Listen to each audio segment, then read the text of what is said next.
Hi there.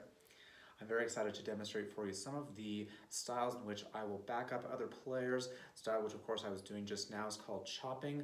Also we say things like comping or other rhythmic grooves in order to back up a tune.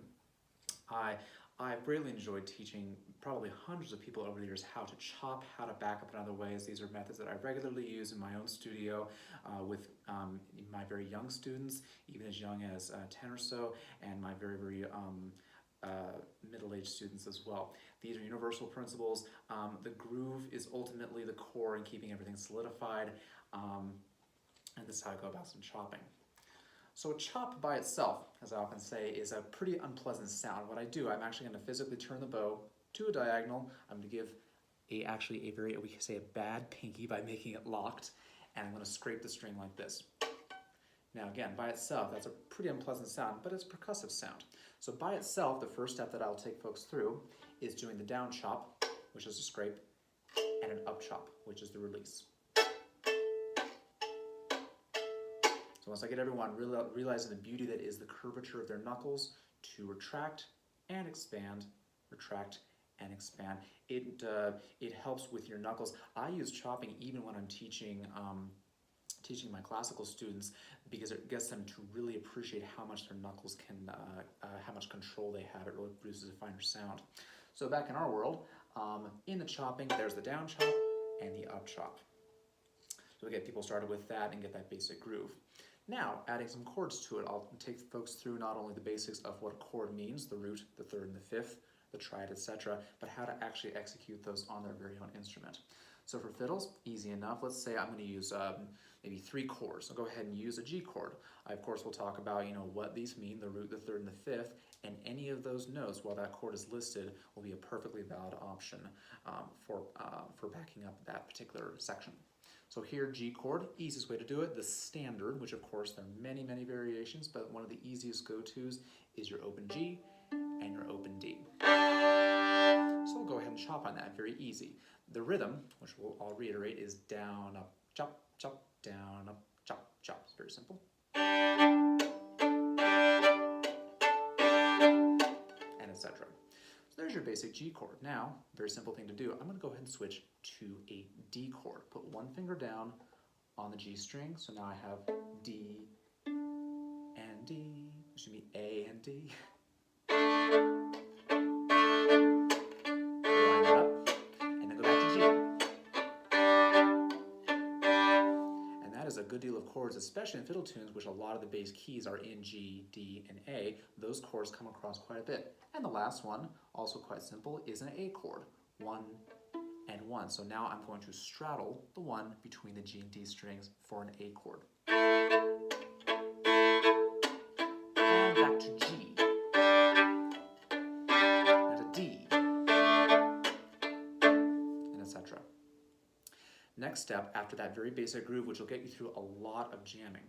I love these approaches because they really will allow, especially folks that are very regimented in the classical side and have the concern about playing every note correct, which of course in traditional music is not the goal. But to feel the groove, feel the jamming pulse, contribute to a session, learn from a session, and be able to pick up tunes on the spot is overlying having this pulse. Chopping forms can come in literally an infinite number of combinations. You probably have all heard before on my various combinations.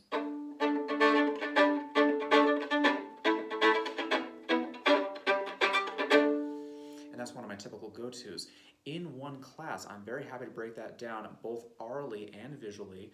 I've written down patterns like that before with where the stresses are, where the should we say the hidden chop is. Hidden chop, by the way, it's the same effect, but it's almost a silent beat. You hear it ever so slightly, but basically all I do is just set and pick up. In context,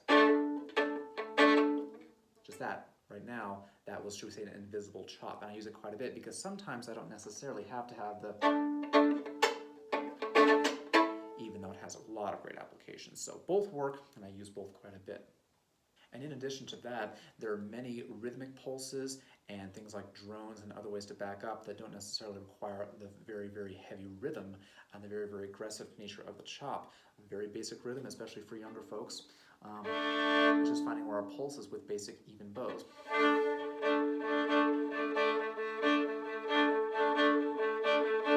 And I can change chords, and etc. Then what begins to happen when the body starts moving, I often refer to, where we get this pulse. I really think it comes largely from the beating of the heart, the dancer's step, and where the human voice breathes. So we talk about these things and how to establish the sense of pulse, and what that allows is in any context, literally any context, you can establish connectedness even if you don't know the necessary chords or the necessary notes. You can jam, you can groove, and you can blend in with anyone. And it's a beautiful concept. What happens is when we begin to get this, in this case, it's a pulse of 6, da, da, da, da, da, da, da, da, da, da. What happens is, it'll oftentimes happen instinctively, but sometimes I'm happy to address it as well. Let's accent these slightly off pulses like this.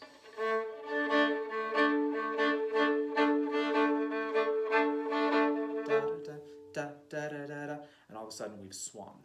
It's a beautiful thing because folks will start to instinctively hear that, and we can jam collectively. So that's the thing. We start with a very basic, in this case a 6 pulse, and it carries us through beautifully.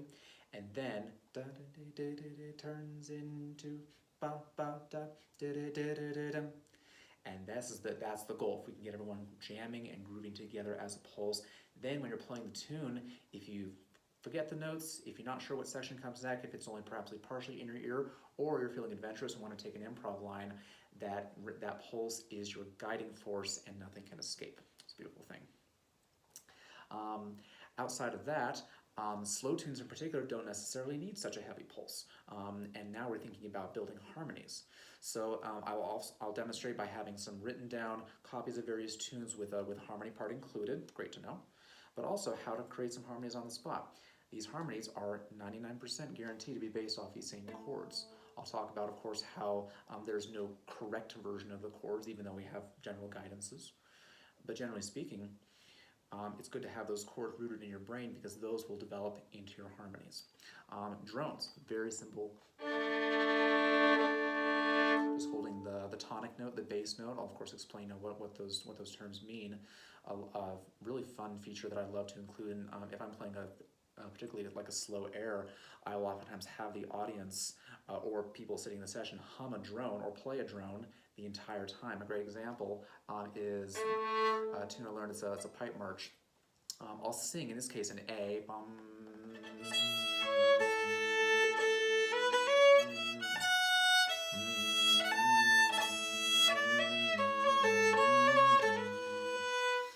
Hard to do those at the same time, but it's fun, and that provides even a basic harmony.